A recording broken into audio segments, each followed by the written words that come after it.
Hey everyone, Rascal here. And Mama, welcome to our podcast. Today we're going plus ultra as we cover the first 2 seasons of the worldwide popular superhero anime, My Hero Academia. This incredibly action-packed series follows Izuku Midoryia, a boy without a quirk, which are superpowers in this universe, who dreams of becoming a superhero. When he meets his hero, All Might, he gives him his quirk and trains him to become the world's greatest superhero. I am here!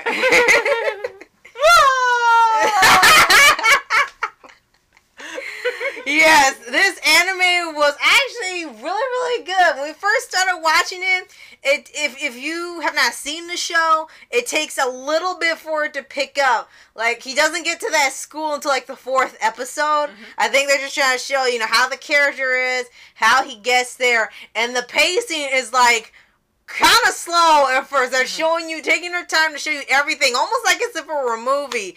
And each episode, I'm gonna guess, is one chapter, because sometimes the anime works like that when it's based off a manga. Since this is the same thing, perhaps each episode is one chapter. Maybe. And that explains the pacing. But he gets to school finally like the 4th episode, because if he took him the whole season to get there, you've probably been like, okay, what did I watch all that for? Now, how did we learn of this anime series? Because usually, sometimes we're recommended things, but this time this wasn't a recommendation. So how did you learn about My Hero Academia? Well, I seen it come up online quite a bit. Like, we were watching Tiger and Bunny, and a lot of people said if you like My Hero Academia, you'll like Tiger and Bunny. It was kind of like a reverse recommendation. If you like Tiger and Bunny, you'll like this too. It was like for if you're a fan of one, you'll like the other. And we were fans of one, and Tiger and Bunny. Yeah, so like, okay, and they said in a way it's what inspired the show.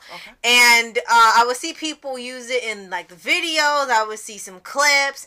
And a lot of people say, oh, it's a really good anime. It's really awesome. And it's got this incredibly large fan base online for Tumblr, YouTube, Facebook, Twitter. Yeah, there's everywhere you go. There's some Hero Academia fans and cosplayers, people who order the books, got those series, watching nonstop, cosplayers.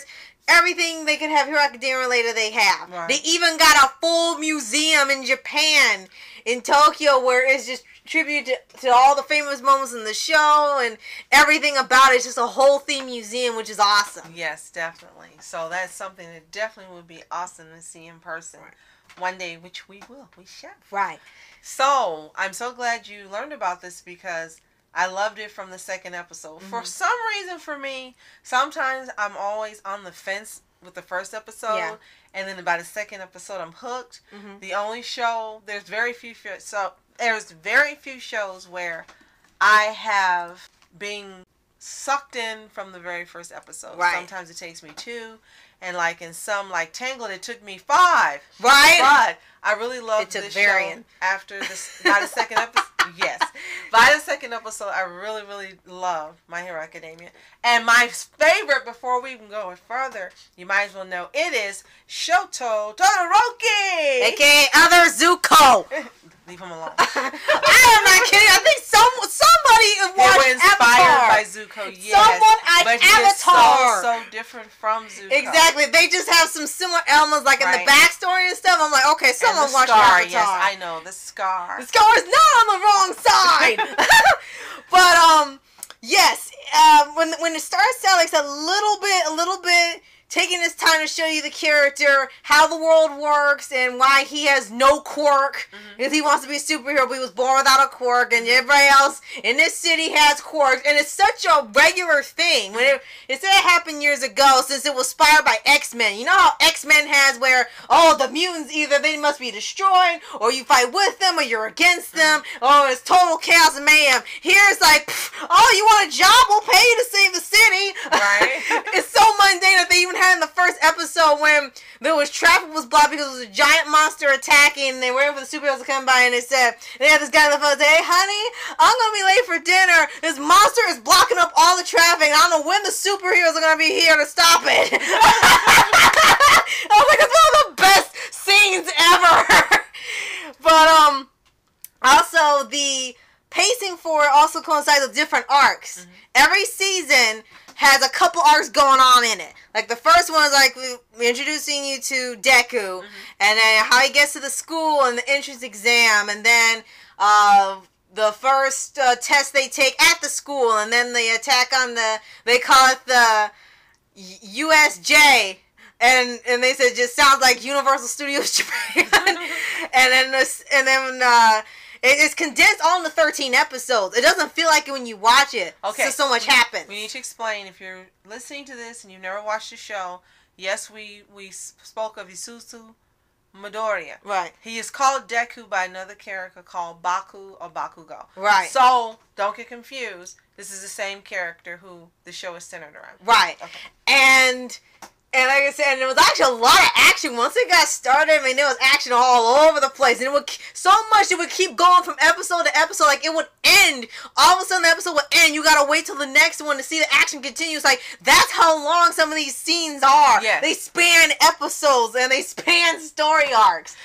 And eventually you're introduced to the other students at the school who all have their own little quirks within their quirks. Now, since this is spoiler-free, we can't really get into some epic episodes we love. Right. So, before you get to some additional characters, I just want to say why I think it was a wonderful idea that they chose to focus the story around Deku. Now, it doesn't seem like the focus is all on one character when you watch it. Yes. Everybody gets a spotlight, but as you said, he was born out of quirk, and he's this adorable character who's just full of heart and determination, and he wants to be a superhero, and he stops at nothing. He works through pain, he works through failure, he works through, and he mutters to himself, and he's constantly figuring things out, and his trademark is he cries all the time, whether he's happy, sad, angry, whatever. But it was a great idea of focusing the story around him because he's like the Japanese Rocky. That's what it's like. And it's just a wonderful story to have in the midst of all these other arcs that are going on. Right. And another thing I want to mention, like I said, no spoilers here. But, you know, as the story goes on, you're getting used to all these characters. Like you said, it is focused around him, but everyone else gets spotlight. That's because almost all of Class 1A, as the group is called, are the main characters. It starts out with him, but then expands to just about everybody in that classroom. So everybody gets some time on screen, even just for a little bit, or they'll get an episode, or they'll get an arc, or they'll get an origin. It's just all mixed up throughout it. So almost everyone is a main character. Which is what I said about 2 minutes ago. Exactly. So, just reiterating for people who didn't pay attention. So tell them about some of these other fantastic main characters. Okay.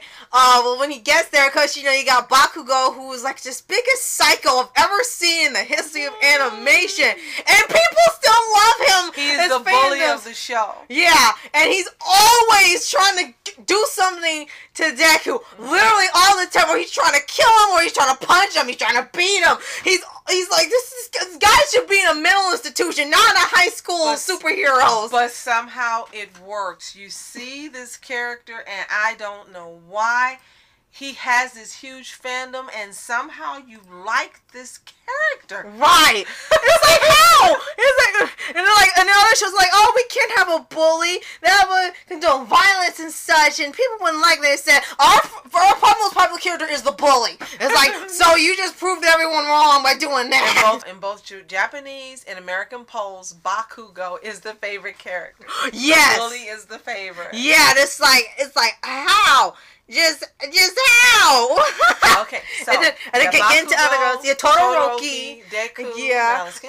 You had Tenya, who's my favorite. I didn't expect that to happen, but it just did. Yeah, Uraraka. We'll talk about Tenya. Well, I was just getting to like the main group first. That's all. There's so many characters. Tell you about their quirks. Yeah.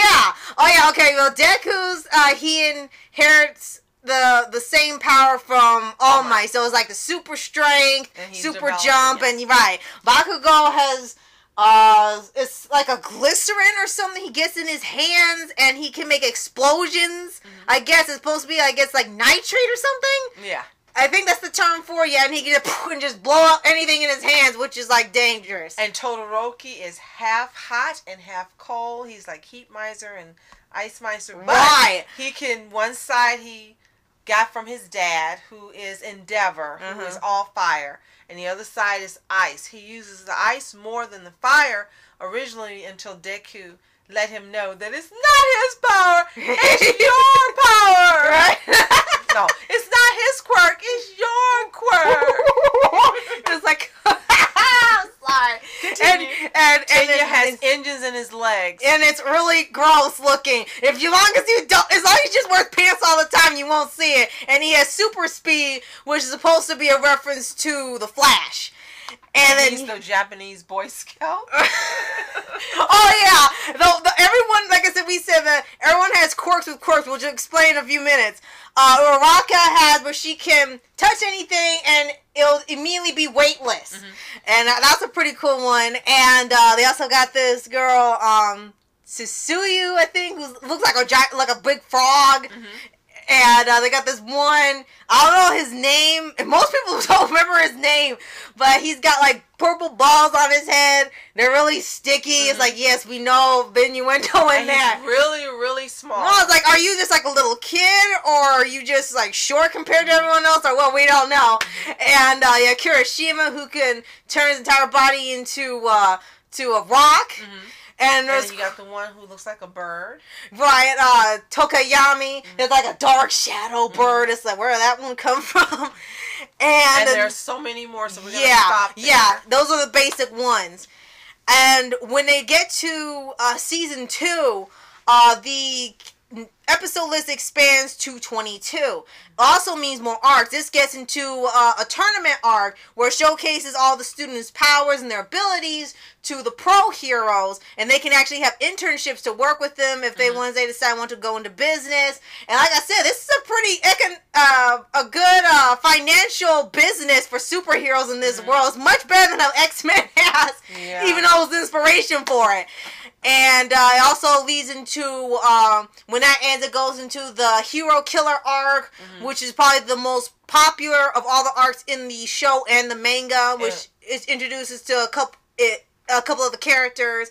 And then a third arc having to do with, once again, the League of Villains. It's like they show up every season, so you know they're going to be in here. Yeah, but it's not like watching DC and you have these villains that are limited. It's like they're all Joker intense villains. Right. Yeah.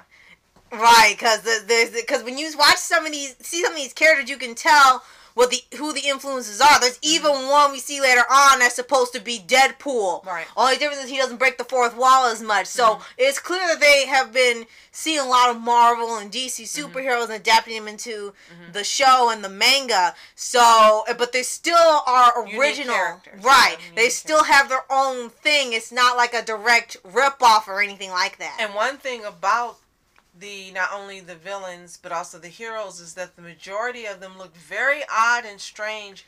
Their quirks make them, like one guy has hands all over his face in other places, like you said, the one with the balls and the frog girl, and some of them and the guy who's the shadow, some of them look very, very odd. Right. And it depends. It makes them unique. Yeah, and it depends. Like they said, like sometimes they'll just be normal looking with just the powers, and sometimes they've got one character, and I don't remember his name, that he looks normal. And he fools everyone because he looks so normal. Right. He doesn't look odd. He doesn't act strange. He's very quiet. So he throws everyone off guard. Right. With his quirk. Right, which you'll see when the character's introduced if you're currently watching this show. And as the season goes on, like the season 2 actually got even more intense. From the start, when you learn about the tournament and all the characters have to fight each other, it's like almost like a free-for-all. So that's why people kind of turn on each other temporarily, and then they go back to normal, like, oh yeah, don't worry about it. It's like, you were just like a psychopath 2 minutes ago. Now the battle's over. It's like, oh yeah, that's cool. Good luck out there. It's like, why'd you get schizophrenic on me like when you were in the field? You weren't like this on the field. Now, one thing that may throw you off if you haven't seen this anime is that all of the teenagers are voiced by adults. Some in their 20s, some in their 30s. And they sound like it, but it's so hilarious how you hear these characters like Baku, and he sounds like this really big grown man. But it works because of the extreme personalities of the characters. Everyone's just so it all works. Everyone's now, so intense. I don't believe this is going to work for live action. Hint, hint, hint. I don't want to see a 40-year-old play Deku. Oh yeah! Before we get into one more aspect of the show, we need to mention that Hero Academia has had 3 seasons and has been renewed for 4 of them, which should premiere sometime this year. It's had a theatrical movie titled Two Heroes, and will be out on DVD to purchase in March. So if you want to see that, you can welcome to, and we'll be watching it as soon as it comes out. Yep.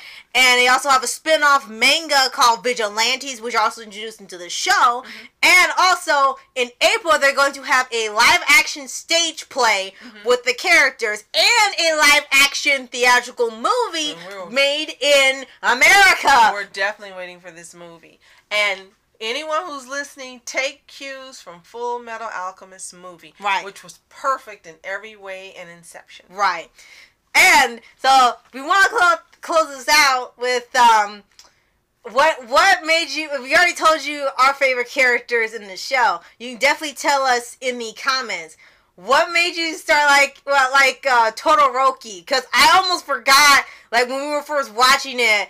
I remember him being there, but he didn't have a focus until like it got near the end, and then the second season started, and they started to make him an actual main character.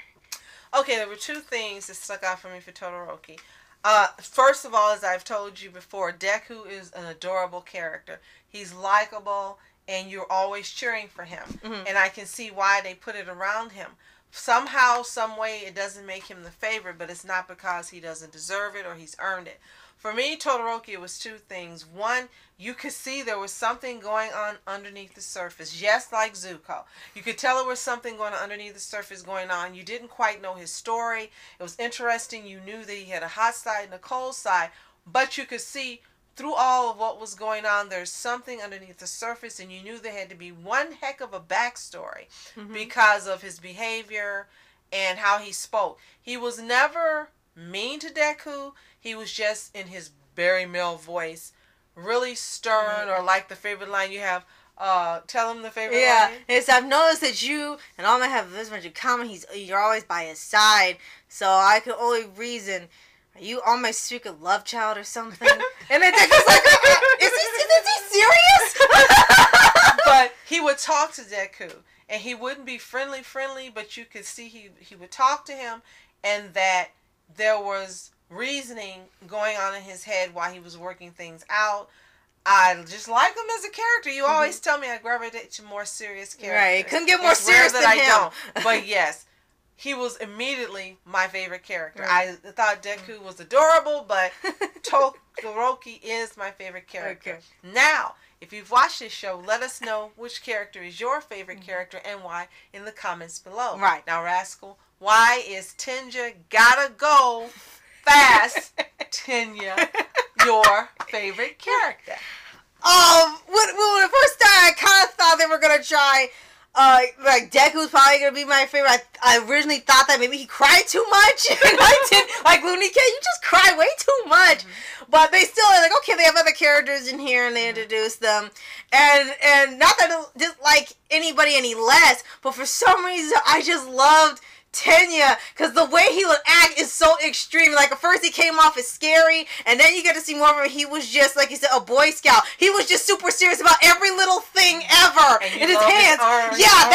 That's his little trademark. And every time he talks, he's always moving his hands like he's a robot. All the time. It's like, what is wrong with you? And it's like, he never stops moving his hands, and he's always the class president, and you find out why he's so super serious about everything, and it's part of his charm.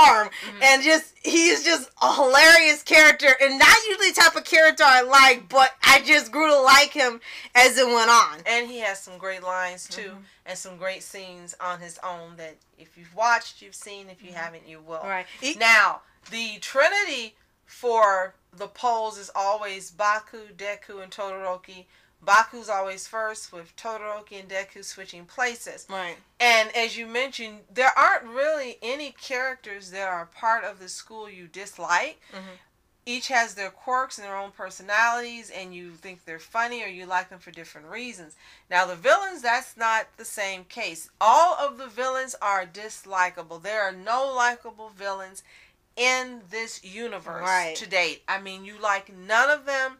None of them have any redeeming quality. None of them you can see having a redemption arc. They are just dark and wicked and evil to the core. And we haven't gotten to season 3, so we know there are more villains coming, and we know there are some theories about a few of them and what's to come, and could this character be someone else, and the trend, all that stuff we will be getting to once we watch season 3, which is a lot to come. So, we're not going to give away any spoilers, so enjoy watching the show if you haven't watched it before, and if you have, again, let us know who's your favorite character and why in the comments below, and what drew you to watching My Hero Academia. Right. So, thank you so much for watching.